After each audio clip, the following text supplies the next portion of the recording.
ಕಲ್ಪನೆ ಮಾಡಿಕೊಳ್ಳಿ, ನೀವು ಹಿಮಾಲಯದ 16,500 ಅಡಿ ಎತ್ತರದಲ್ಲಿ ಏಕಾಂಗಿಯಾಗಿ ನಡೀತಾ ಇದ್ದೀರಾ. ಮೈ ನಡುಗಿಸುವ ಚಳಿ.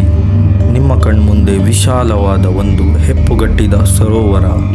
ನೀವು ಹತ್ತಿರ ಹೋದಾಗ ಸರೋವರದ ಮಂಜು ನಿಧಾನವಾಗಿ ಕರಗುತ್ತೆ. ಅಲ್ಲಿ ಆ ತಿಳಿ ನೀರಿನ ಕೆಳಗೆ ಒಂದು ಮನುಷ್ಯನ ತಲೆಬುರುಡೆ ನಿಮ್ಮನ್ನೇ ನೋಡ್ತಾ ಇದೆ. ಒಂದಲ್ಲ ಎರಡಲ್ಲ, ನೂರಾರು ತಲೆಬುರುಡೆಗಳು, ಅಸ್ಥಿಪಂಜರಗಳು. ಆ ಮಂಜುಗಡ್ಡೆಯ ಕೆಳಗೆ, ಆ ನಿರ್ಜನ ಬೆಟ್ಟದ ತುದಿಯಲ್ಲಿ ಇಷ್ಟು ಶವಗಳು ಎಲ್ಲಿಂದ ಬಂತು?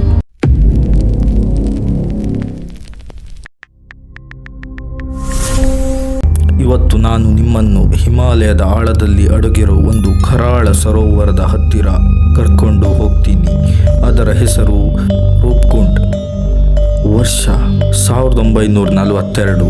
ಬ್ರಿಟಿಷ್ ಇಂಡಿಯಾದ ಕಾಲ. ಒಬ್ಬ ಫಾರೆಸ್ಟ್ ರೇಂಜರ್, ಅವರ ಹೆಸರು HK ಮಧ್ವಾಲ್, ಹಿಮಾಲಯದ ನಂದಾದೇವಿ ಪರ್ವತದ ಸಾಲಿನಲ್ಲಿ ಟ್ರೆಕ್ಕಿಂಗ್ ಮಾಡ್ತಾ ಇದ್ದರು.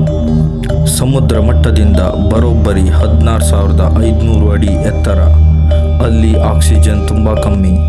ಮನುಷ್ಯರ ಓಡಾಟ ಅಂತೂ ಇಲ್ಲವೇ ಇಲ್ಲ. ಸುತ್ತಲೂ ಬೆಳ್ಳಗಿನ ಮಂಜು, ಆಳವಾದ ನೀರವ ಮೌನ. ಆ ಮೌನ ಎಷ್ಟಿತ್ತಂದರೆ ಅವರ ಉಸಿರಾಟದ ಸೌಂಡ್ ಅವರಿಗೆ ಕೇಳ್ತಾ ಇತ್ತು. ನಡೀತಾ ನಡೀತಾ ಮಧ್ವಾಲ್ ಒಂದು ಸರೋವರದ ಹತ್ತಿರ ಬಂದರು. ಆ ವರ್ಷ ಬೇಸಿಗೆ ಕಾಲ ಆಗಿದ್ದರಿಂದ ಸ್ವಲ್ಪ ಮಂಜು ಕರಗಿತ್ತು. ಅವರು ಆ ಸರೋವರದ ದಡದಲ್ಲಿ ನಿಂತು ಕೆಳಗೆ ನೋಡಿದ್ರು.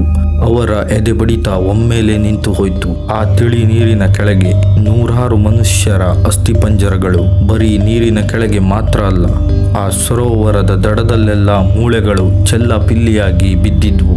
ಮಧ್ವಾಲ್ ಬೆಚ್ಚಿಬಿದ್ರು. ಈ ಭಯಾನಕ ಚಳಿಯಲ್ಲಿ ಆ ನಿರ್ಜನ ಪ್ರದೇಶಕ್ಕೆ ಇಷ್ಟು ಜನ ಯಾಕೆ ಬಂದರು? ಕೆಲವು ತಲೆಬುರುಡೆಗಳಿಗೆ ಇನ್ನೂ ಕೂದಲು ಅಂಟಿಕೊಂಡಿತ್ತು. ಚಳಿ ಮತ್ತು ಮಂಜಿನಿಂದಾಗಿ ಕೆಲವು ಶವಗಳ ಮಾಂಸ ಹಾಗೆ ಉಳಿದುಕೊಂಡಿತ್ತು. ಈ ಸುದ್ದಿ ಬ್ರಿಟಿಷ್ ಸರ್ಕಾರಕ್ಕೆ ಮುಟ್ಟಿತು. ಅವರಿಗೆ ಭಯ ಶುರುವಾಯಿತು. ಇದು ಯಾವುದಾದ್ರೂ ಜಪಾನ್ ಸೈನ್ಯದ ಶವಗಳ? ಅವರೇನಾದರೂ ನುಸುಳಿ ಬಂದು ಇಲ್ಲಿ ಸತ್ತೋದ್ರ ಅಂತ. ತಕ್ಷಣ ಸೈನ್ಯದ ಒಂದು ಟೀಮ್ ಅಲ್ಲಿಗೆ ಹೋಯಿತು. ತನಿಖೆ ಶುರುವಾಯಿತು. ಮೂಳೆಗಳನ್ನು ಹೊರತೆಗೆದ್ರು.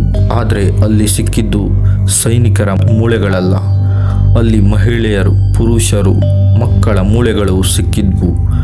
ಅವರ ಕೈಯಲ್ಲಿ ಬಳೆಗಳಿದ್ವು, ಚರ್ಮದ ಚಪ್ಪಲಿಗಳಿದ್ವು, ಜೊತೆಗೆ ಮರದ ವಸ್ತುಗಳು. ಅಂದರೆ ಅವರು ಸೈನಿಕರಲ್ಲ, ಇವರೊಂದು ಸಾಮಾನ್ಯ ಜನರ ಗುಂಪು. ಆದರೆ ಆ ಗುಂಪಿಗೆ ಏನಾಯಿತು? ಇವರನ್ನೆಲ್ಲ ಯಾರಾದರೂ ಕೊಲೆ ಮಾಡಿ ಇಲ್ಲಿ ಬಿಸಾಕಿದ್ರಾ?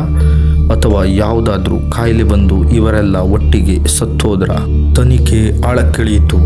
ಲ್ಯಾಬ್ ರಿಪೋರ್ಟ್ಸ್ ಬಂತು. ಆ ರಿಪೋರ್ಟ್ಸ್ ನೋಡಿದ ಸೈಂಟಿಸ್ಟ್ಗೆ ದೊಡ್ಡ ಶಾಕ್. ಯಾಕಂದರೆ ಆ ನೂರಾರು ಜನರ ಸಾವು ಸಾಮಾನ್ಯ ಸಾವಾಗಿರಲಿಲ್ಲ. ಪ್ರತಿಯೊಂದು ತಲೆಬುರುಡೆಯ ಮೇಲ್ಭಾಗದಲ್ಲಿ ದೊಡ್ಡ ದೊಡ್ಡ ಬಿರುಕುಗಳಿದ್ವು. ತಲೆಯ ಮೇಲ್ಭಾಗ, ಭುಜದ ಮೂಳೆಗಳು ಮಾತ್ರ ಪುಡಿಪುಡಿಯಾಗಿದ್ವು. ಯಾರೋ ಮೇಲಿನಿಂದ ದೊಡ್ಡ ಕಲ್ಲಿನಲ್ಲಿ ಹೊಡೆದ ಹಾಗೆ.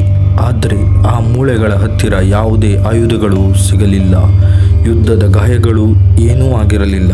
ಆ ದಿನ ಏನಾಯಿತು ಅಂದರೆ, ಒಂದು ದೊಡ್ಡ ಗುಂಪು ಆ ಸರೋವರದ ಹತ್ತಿರ ನಡ್ಕೊಂಡು ಹೋಗ್ತಾ ಇತ್ತು. ಏಕಾಏಕಿ ಆಕಾಶ ಕಪ್ಪಾಯಿತು. ಮೇಲಿನಿಂದ ಮೃತ್ಯು ಅಪ್ಪಳಿಸಿತು. ಅದು ಬೇರೇನೂ ಆಗಿರಲಿಲ್ಲ, ಕ್ರಿಕೆಟ್ ಬಾಲ್ ಗಾತ್ರದ ಬೃಹತ್ ಆಲಿ ಕಲ್ಲುಗಳು. ಆಕಾಶದಿಂದ ಮಳೆ ತರಹ ಸುರಿದ ಆ ದೊಡ್ಡ ಮಂಜಿನ ಕಲ್ಲುಗಳು ಬುಲೆಟ್ ತರಹ ನೇರವಾಗಿ ಅವರ ತಲೆಗೆ ಬಡಿದು. ತಪ್ಪಿಸಿಕೊಳ್ಳೋಕೆ ಜಾಗವಿಲ್ಲ, ಆಶ್ರಯ ಪಡೆಯೋಕೆ ಮರಗಳಿಲ್ಲ. ಕೆಲವೇ ನಿಮಿಷಗಳಲ್ಲಿ ನೂರಾರು ಜನ ಆ ಮಂಜಿನ ಮೇಲೆಯೇ ರಕ್ತದ ಮಡುವಿನಲ್ಲಿ ನರಳಿ ಪ್ರಾಣ ಬಿಟ್ಟರು. ಆದರೆ ಕತೆ ಇಲ್ಲಿಗೆ ಮುಗಿಯಲ್ಲ. ಇತ್ತೀಚೆಗೆ ಆ ಮೂಳೆಗಳ DNA ಟೆಸ್ಟ್ ಮಾಡಿದಾಗ ಹೊರಬಿದ್ದ ಸತ್ಯ ಇಡೀ ಪ್ರಪಂಚವನ್ನೇ ಮತ್ತೊಮ್ಮೆ ಬೆಚ್ಚಿ ಬೀಳಿಸಿತು. ಆ ಸರೋವರದಲ್ಲಿ ಸಿಕ್ಕ ಮೂಳೆಗಳು ಒಂದೇ ಗುಂಪಿನ ಜನರದ್ದಲ್ಲ. ಕೆಲವು ಶವಗಳು 1200 ವರ್ಷಗಳಷ್ಟು ಹಳೆಯದು, ಇನ್ನು ಕೆಲವು ಬೇರೆ ಶತಮಾನದವು. ಇನ್ನೂ ಶಾಕಿಂಗ್ ಅಂದರೆ, ಆ ಗುಂಪಿನಲ್ಲಿ ಕೆಲವರು ನಮ್ಮ ಭಾರತೀಯರಾದರೆ ಇನ್ನು ಕೆಲವರ DNA ಗ್ರೀಸ್ ಮತ್ತು ಮೆಡಿಟರೇನಿಯನ್ ದೇಶದ ಜನರಿಗೆ ಮ್ಯಾಚ್ ಆಯಿತು. ಅವರೆಲ್ಲ ಯಾರು? ಅಷ್ಟು ದೂರದಿಂದ ಈ ಹಿಮಾಲಯದ ಒಂಟಿ ಸರೋವರದ ಹತ್ತಿರ ಯಾಕೆ ಬರ್ತಾ ಇದ್ರು? ಇವತ್ತಿಗೂ ಯಾರಿಗೂ ಗೊತ್ತಿಲ್ಲ. ಇವತ್ತಿಗೂ ಆ ರೂಪ್ಕುಂಡ್ ಸರೋವರದಲ್ಲಿ ಮಂಜು ಕರಗಿದಾಗ ಆ ಮೂಳೆಗಳು ಮೇಲಕ್ಕೆ ಬರುತ್ತವೆ. ಆ ಕರಾಳ ದಿನದ ಭಯಾನಕ ಸತ್ಯವನ್ನ ಮೂಕವಾಗಿ ಹೇಳ್ತಾವೆ. ಆ ಬೆಟ್ಟದ ತುದಿಯಲ್ಲಿ ಸಿಕ್ಕಿ ಹಾಕಿಕೊಂಡ ಆ ಜನರ ಕೊನೆಯ ನಿಮಿಷಗಳನ್ನು ಒಮ್ಮೆ ನೆನಪಿಸಿಕೊಳ್ಳಿ. ಭಯ ಆಗುತ್ತಲ್ವಾ? ಈ ಸ್ಕೆಲೆಟಿನ್ ಲೇಕ್ನ ರಹಸ್ಯದ ಬಗ್ಗೆ ನಿಮ್ಮ ಅನಿಸಿಕೆಯನ್ನು ಕಮೆಂಟ್ನಲ್ಲಿ ಹೇಳಿ. ಈ ಕತೆ ನಿಮಗೆ ಇಷ್ಟವಾಗಿದ್ದರೆ ಲೈಕ್ ಮಾಡಿ, ಶೇರ್ ಮಾಡಿ. ಇದೇ ತರಹದ ಇನ್ಫಾರ್ಮೇಟಿವ್ ವಿಡಿಯೋಗಳಿಗಾಗಿ ನಮ್ಮ ಚಾನಲ್ ಸಬ್ಸ್ಕ್ರೈಬ್ ಆಗುವುದನ್ನು ಮರಿಬೇಡಿ. ಜೈ ಹಿಂದ್, ಜೈ ಕರ್ನಾಟಕ.